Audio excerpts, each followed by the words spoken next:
Live from the campus of Penn State University, this is PSN News. It's Monday, April 17th.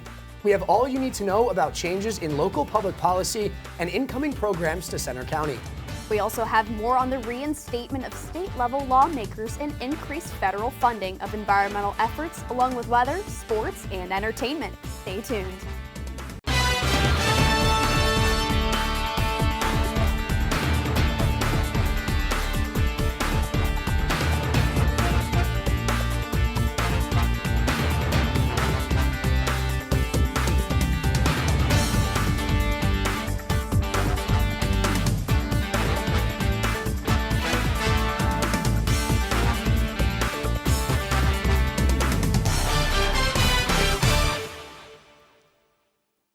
Thanks for joining us tonight. I'm Brendan Conroy. And I'm Hannah Markovich. State College police are searching for a suspect today from an aggravated assault that recently took place outside of Lion's Den on South Gardner Street. Police report a college-aged man was assaulted at around 2 a.m. Although there were no weapons involved in the incident, the man suffered multiple injuries to the head and face. He was rushed to Mount Nittany Medical Center after being unconscious when the police arrived. No charges have been filed yet, as the investigation is still ongoing. Anyone with information is encouraged to contact the State College Police Department. The State College Borough Council announced a commitment to move forward in purchasing 80% of its electrical power. In their meeting held last Monday, the council's decision came as part of the solar power purchase agreement. The remaining 20% will be provided by solar installations as a part of the Pew Street garage. At a previous meeting in March, an amendment was proposed to move a 90% purchasing commitment, but it ultimately failed. 80% commitment was the final number. Mount Nittany Medical Center patients are now no longer required to wear a mask in their health facilities. This order comes 3 years after the health system deemed them mandatory in all health centers. Masks will be optional still for all guests if they choose to wear one. The only patients that will be required will be those who are symptomatic or positive for COVID-19. Vice President for Patient Care Services, Tiffany Kabibo, says the safety of the people has always been the top priority. The COVID levels in the facility will be monitored and rules will be adjusted as needed. Center County is seeking applicants for a program available for older adults. The Elder Cottage Housing Opportunity, or ECHO, provides affordable and independent housing while being close to family support. The program is supported by a grant from the Pennsylvania Housing Finance Agency. It is intended for older residents who need assistance but do not necessarily need a nursing home or senior living community.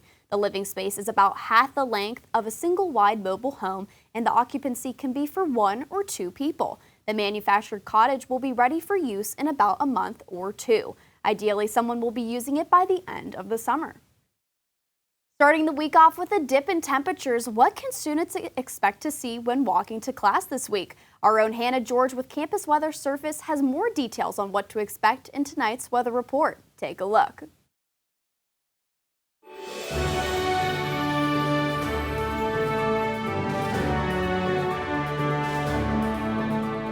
From the students of Penn State Meteorology, here is your Penn State Campus Weather Service forecast. Good evening from the Penn State Campus Weather Service. I'm Hannah George. I hope you all are having a fantastic day so far, though I know it is a bit cooler than what we have gotten used to here. Here in State College right now, we're looking at a temperature of about 48 degrees out there, and those pretty heavy winds are going to make it feels like of 41 degrees. Definitely a lot cooler, and most of the state, for the most part, is seeing these cooler temperatures. Let's take a look at the whole state here.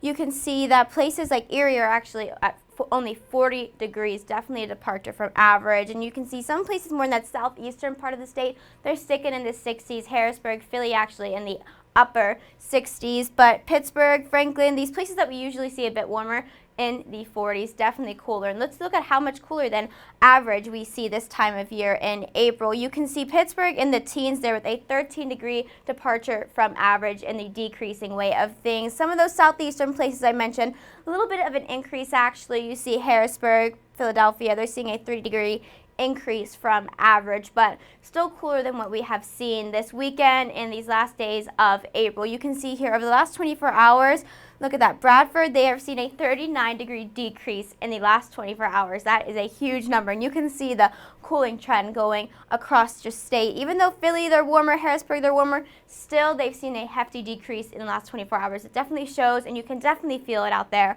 And that's the case for most of this northeastern part of the United States, but this western half, the Midwest here too, they've actually seen quite an increase in the last 24 hours, and you can see that extends for most of the United States as far as we can see on that map there. Temperatures throughout the country, you can see places like Abilene, Texas that are typically pretty warm are still pretty warm, 81 degrees down there, but you can see they're staying a bit cooler up here in the northwest as well. So we're not alone with our cool temperatures. Don't worry, they feel it too. Tomorrow, it's going to actually get a little bit cooler for us. You can see you're not imagining things in Buffalo, though. Those are some snow flurries. We might get a touch of that, but more in the overnight hours, so nothing that should affect your actual day. You're probably shouldn't be seeing any snow out there unless you're up pretty early. But Wednesday, I know State College isn't on here, but I can guarantee you that we are going to be getting warmer. And isn't that nice to hear? I know it's only 2 days of coolness, but it feels like a lifetime sometimes.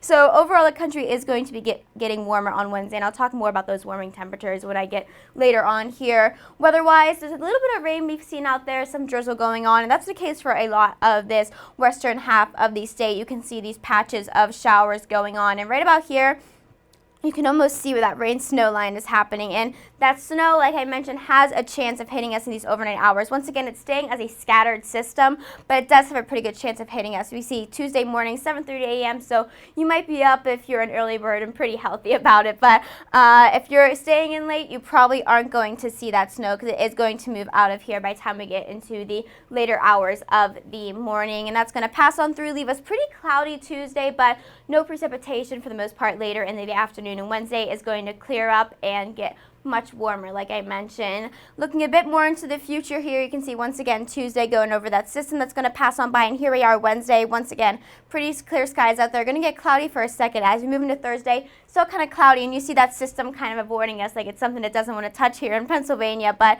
it is going to stay pretty clear with some clouds happening on Friday as well. But once again, clear for the most part. Clear skies, even if it's a little cooler on some days like Wednesday where we're still not getting back into those 80s.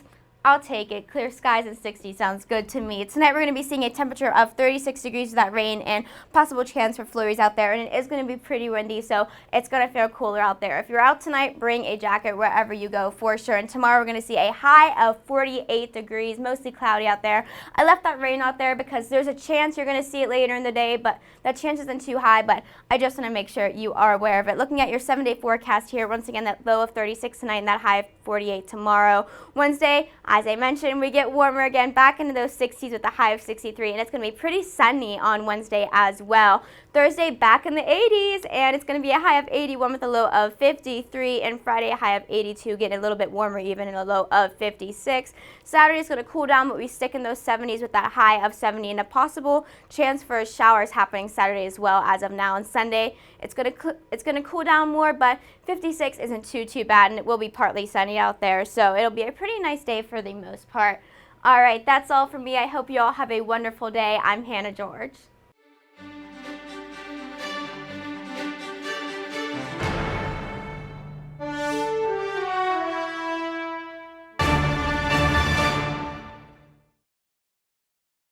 Welcome back to PSN News. I'm Joseph Dorman with your sports update. Penn State softball wrapped up their series with Rutgers University yesterday. The 3-game series started on Friday here in Happy Valley, and Penn State swept across the board. They beat Rutgers with a combined score of 12-3 going through the weekend. First baseman Lexi Black had a remarkable series, scoring 1 run in both of the first 2 games and 2 in Sunday's bout. The softball team stays in University Park to face Bucknell this Tuesday at 6 p.m. In other local news, with a record of 24-3 and a perfect conference record of 10-0, men's volleyball has been tearing up the court so far this season. The Nittany Lions have been on a 6-game win streak, only losing a single set in their game last Saturday against Charleston. Leading the team in points and points per set is Cal Fisher. Fisher showed up in the last 3 games with a combined total of 25 kills and averaging 1 ace per game. The Blue and White will now host the Eastern Intercollegiate Volleyball Association tournament this upcoming weekend at Rec Hall as a top seed. On the national stage, the NBA playoffs kicked off last weekend, and the first 6 games of the first round wrapped up last night. At first, we saw the Sixers get the early start over the Nets. The Celtics got their win over the Hawks, and the Knicks edged out over the Cavaliers.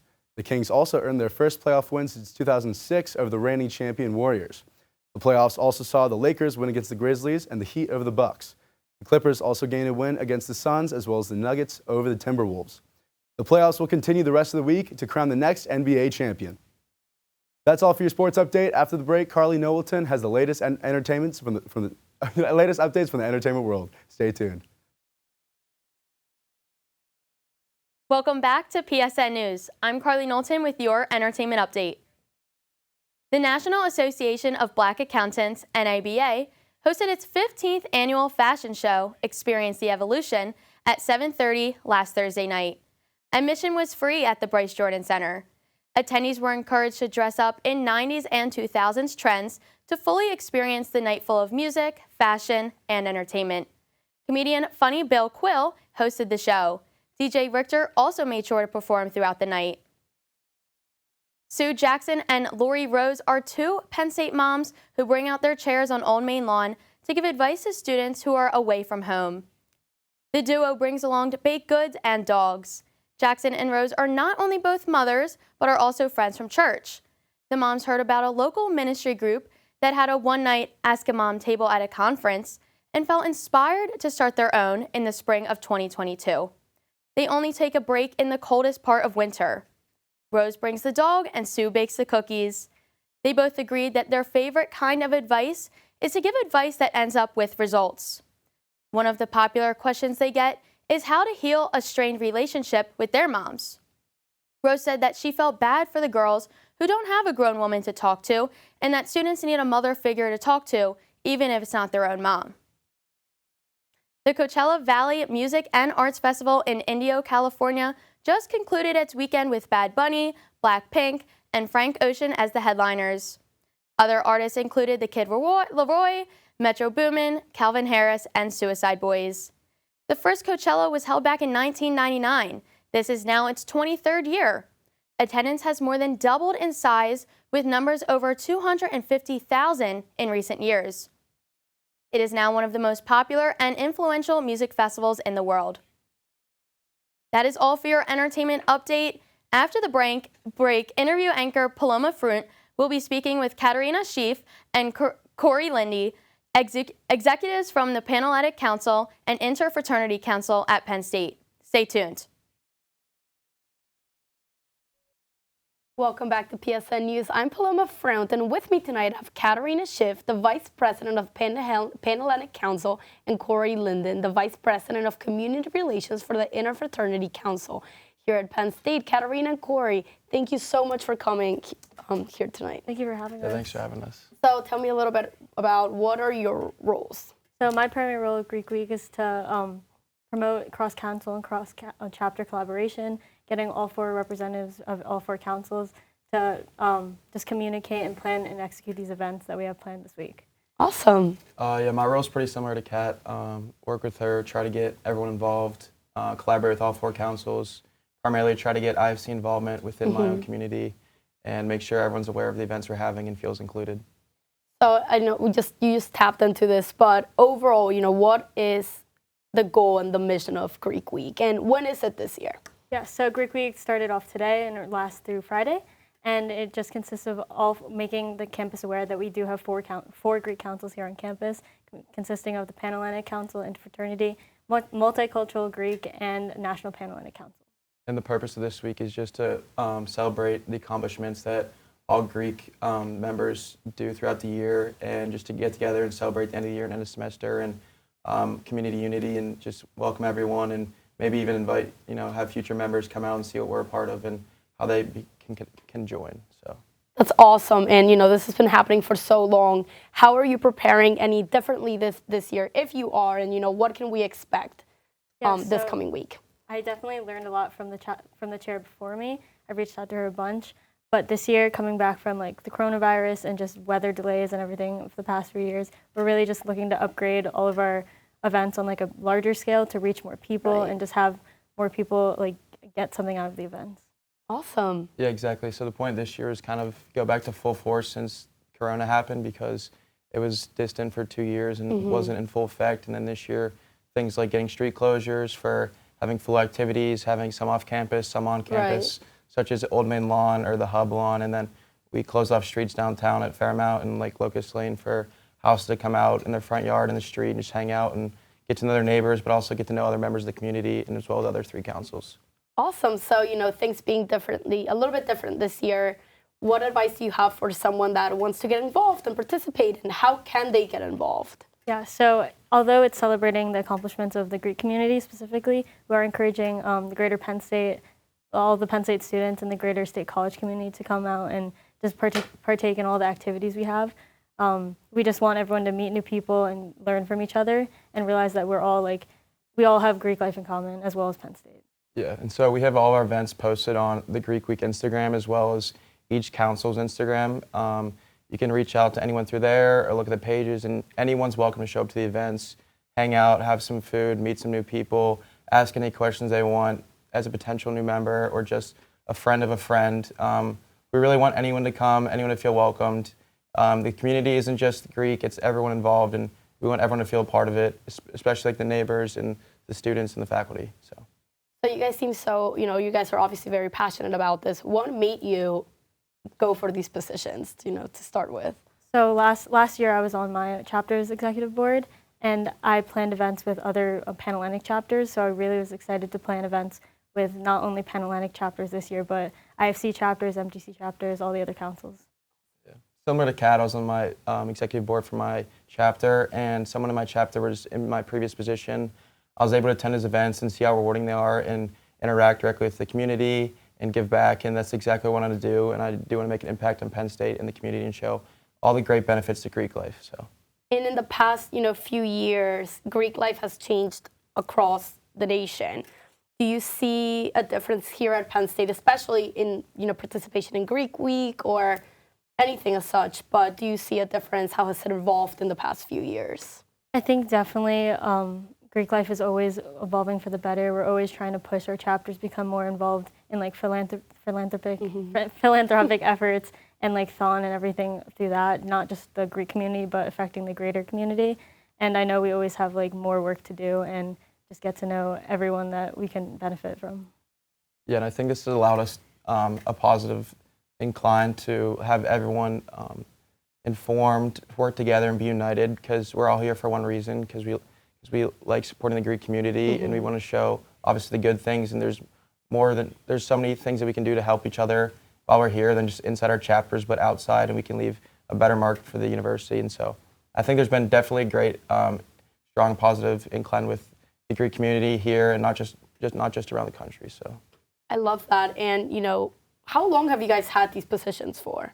We got elected in October, I believe. Yeah. Okay, so you have it for a year. Yes. Do you get reelected after, or do you then go for a different position? We're both juniors, so I believe we won't get reelected, but we could run for another one. Yeah, and most times people that go off the board will mentor someone that's in their former role, and a lot of us like to try to stay involved, and because we're not just here because we want it for the title, we want to be involved, we want to make an impact, and it's really fulfilling. So Definitely. If it being so fulfilling, what is your favorite memory, I guess, from Greek Week? What has been kind of your biggest reward from your experience? I mean, so far I've really just liked getting to know Corey and all the other executive board members. There's a lot to learn from all these experiences, whether it's event planning or just collaborating with others. Yeah, I think collaborating with other 4 councils, and also hearing feedback from neighbors saying we're happy this is back, this is something that we used to participate in, and I'm happy that it's back here and we can also contribute and be a part of it and feel part of the Greek community. So, do you guys work with Greek communities at other universities as well, or is it kind of focused in Penn State? We mostly focus within Penn State, but a lot of what other Big Ten schools do and how they police the universities and police the Greek community, we look at and we have collaborations with, but mostly we govern ourselves and go off past and the future ambitions. We did attend a leadership conference in Indianapolis. Awesome. When we were both newly elected, so we did get to see other Big Ten schools as well as other colleges across the country that we got to bounce ideas off of. That's fantastic. You guys are doing such a great job. I mean, I'm in Greek life, so I've been hearing all about it, so I'm super excited to participate in this week's events. But, just thank you so much for coming in. And up next, we're going to have Brendan and Hannah. They're going to bring you the latest news across the nation. Stay tuned. The second of two black Democrats kicked from a Republican-led Tennessee House is now back working at the Capitol. Representative Justin Pearson's reinstatement came just a week after his expulsion from the House for his participation in a gun control protest. This propelled him and the other representative into the nation's spotlight. After being sworn in, Pearson promised in a speech outside the Capitol a new building built on a foundation of love. He then walked into the House chamber and mouthed, "This is our house," as he circled around the floor. Pearson's debates and protests sparked attention from lawmakers and pushed for legislation surrounding diverse topics. The decision to originally remove Pearson drew accusations of racism, but Republican leadership denied that that was a factor. This recent spark put a new light on democracy, and other Republicans have avoided commenting on the matter. The judge leading the sentencing of the Parkland massacre gunman has been removed from another death penalty murder case by the Florida Supreme Court.